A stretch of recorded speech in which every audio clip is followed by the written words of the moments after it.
तो दोस्तों आज हम फिर से आपके लिए लेकर आए हैं देश दुनिया की तमाम ताज़ा बड़ी खबरें। सबसे पहली बड़ी खबर में आपको बताएंगे दोस्तों कि बांग्लादेश तख्ता पलट पर था पूरी दुनिया का ध्यान। उधर हिजबुल्लाह ने चालाकी से इजराइल पर कर दिया हमला। इजराइल का एयर डिफेंस सिस्टम हमला रोकने में हुआ फेल।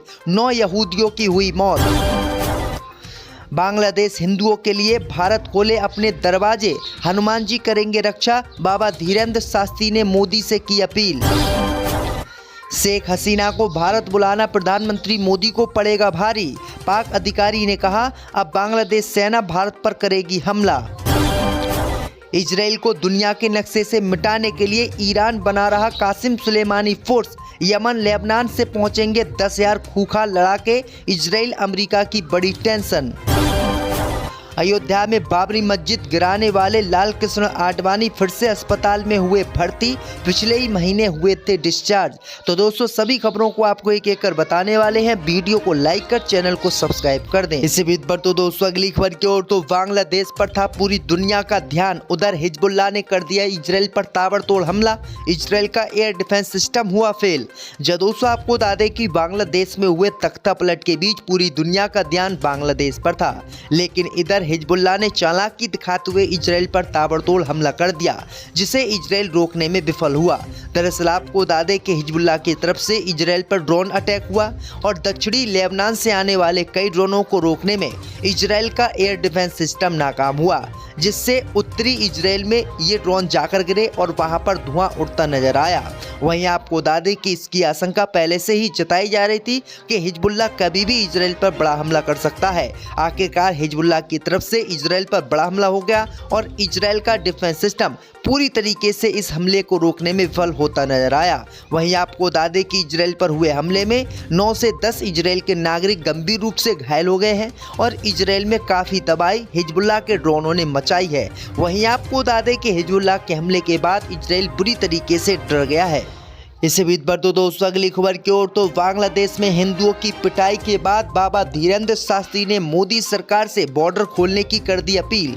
जब दोस्तों आपको बता दें कि बांग्लादेश में हुए तख्ता पलट के बाद प्रदर्शनकारी हिंसक हो गए हैं और वो लगातार हिंदुओं को पीट रहे हैं, उनके मंदिरों को बांग्लादेश में तोड़ रहे हैं। इन्हीं सब कामों के बीच बाबा धीरेन्द्र शास्त्री ने प्रधानमंत्री मोदी से बड़ी अपील की है। बाबा धीरेन्द्र शास्त्री ने मोदी सरकार से कहा है कि मोदी सरकार भारत बांग्लादेश बॉर्डर को खोल दे और जो हिंदू भारत आना चाहते हैं उनको आने दिया जाए और भारत में उनको शरण दी जाए। लेकिन मोदी सरकार ने बाबा धीरेन्द्र शास्त्री की बात मानने से इनकार कर दिया है और भारत बांग्लादेश बॉर्डर पर हाई अलर्ट जारी कर दिया है। कोई व्यक्ति भी अगर बॉर्डर पार करता हुआ पाया जाता है तो उसको तत्काल गिरफ्तारी के आदेश भी दिए हैं। इसी बीच पर तो दोस्तों अगली खबर की ओर तो अयोध्या की बाबरी मस्जिद पर हमला करवाने वाले लाल कृष्ण आडवाणी फिर से अस्पताल में हुए भर्ती। पिछले ही महीने आए थे अस्पताल से बाहर। जो दोस्तों आपको बता दें कि अयोध्या में बाबरी मस्जिद तोड़वाने में पूरा साथ देने वाले भारतीय जनता पार्टी के वरिष्ठ नेता और पूर्व उप प्रधानमंत्री लाल कृष्ण आडवाणी को मंगलवार को अपोलो अस्पताल में फिर से भर्ती कराया गया है। हालांकि उनकी हालत ठीक बताई जा रही है। आडवाणी को वृद्धावस्था संबंधित बीमारियों के कारण अस्पताल में भर्ती कराया गया है। इससे पहले भी आडवाणी को जो है अस्पताल में भर्ती कराया गया था। दरअसल आपको बता दें कि लाल कृष्ण आडवाणी की उम्र 96 वर्ष हो गई है और 96 वर्ष की उम्र में लाल कृष्ण आडवाणी को फिर से अपोलो अस्पताल में भर्ती कराया गया है। वहीं आपको बता दें कि उम्र ज़्यादा होने के कारण लाल कृष्ण आडवाणी की बार बार तबीयत बिगड़ रही है। इसी बीच पर तो दोस्तों अगली खबर की ओर तो यमन लेबनान से पहुंचेंगे खूंखार लड़ाके। ईरान बना रहा Qasem Soleimani force. America Israel की बढ़ेगी टेंशन। दोस्तों आपको बता दें कि हमास चीफ की हत्या और इजराइल के साथ तनतनी के बीच ईरान ने कथित तौर पर एक नई मिलिट्री फोर्स तैयार करने का ऐलान कर दिया है। यरूशलेम पोस्ट ने यूएई स्थित वेबसाइट अल एन के हवाले से दावा किया है कि ईरान IRGC की तर्ज पर एक सैन्य बल बना रहा है। इसे कासिम सुलेमानी फोर्स का नाम दिया गया है। इसका नाम IRGC कुदर्स फोर्स के पूर्व प्रमुख कासिम सुलेमानी के नाम पर रखा गया है। इस फोर्स में अलग अलग संगठनों से 10,000 लड़ाके शामिल हो चुके हैं। रिपोर्ट में दावा किया गया है कि कासिम सुलेमानी फोर्स के कुल लड़ाकों में से 20% सदस्य यमन के हूती विद्रोहियों से हैं। बाकी लड़ाकों को लेबनान, इराक और सीरिया स्थित ईरान समर्थक गुटों से भर्ती किया गया है। वहीं आपको बता दें कि नई फोर्स के बनने के बाद अमेरिका इजराइल की नींद उड़ गई है और ये फोर्स अब इजराइल को तबाह करेगी। इसी बीच पर तो दोस्तों अगली खबर की ओर तो शाही ईदगाह मस्जिद का विवाद न्यायालय से बाहर सुलझाने की मुस्लिम समुदाय ने की अपील, का भाईचारे की होगी पहल।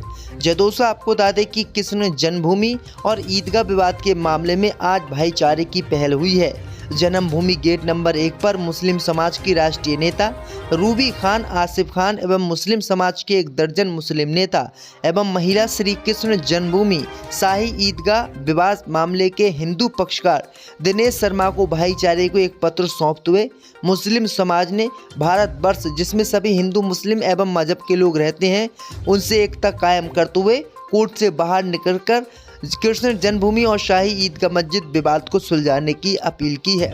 मुस्लिम समाज ने कहा है कि न्यायालय से बाहर निकलकर श्री कृष्ण जन्मभूमि और शाही ईदगाह मस्जिद का फैसला हो जाए, जो जिसके हिस्से में आए वो उसको दे दिया जाए और हम कोर्ट के चक्कर नहीं लगाना चाहते और कोर्ट से श्री कृष्ण जन्मभूमि और शाही ईदगाह मस्जिद का फैसला नहीं चाहते हैं।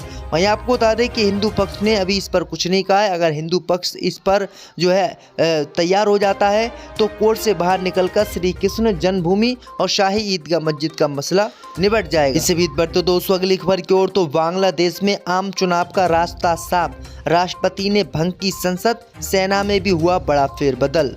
दोस्तों आपको बता दें कि बांग्लादेश के राष्ट्रपति मोहम्मद शहाबुद्दीन ने सरकार के खिलाफ बड़े पैमाने पर विरोध प्रदर्शन के बीच मंगलवार को संसद भंग कर दी है। ये फैसला प्रधानमंत्री पद से शेख हसीना का इस्तीफा देने और देश छोड़ने के एक दिन बाद लिया गया है। बंग भवन यानी राष्ट्रपति भवन के एक प्रवक्ता ने बताया है कि राष्ट्रपति ने एक शासकीय आदेश के तहत जातीय संसद को भंग कर दिया है। साथ ही बांग्लादेश सेना के शीर्ष पदों पर बड़ा फेरबदल हुआ है। मेजर जनरल जियाउल एहसन को सेवा से हटा दिया गया है और उनकी जगह नए चीफ को रखा गया है।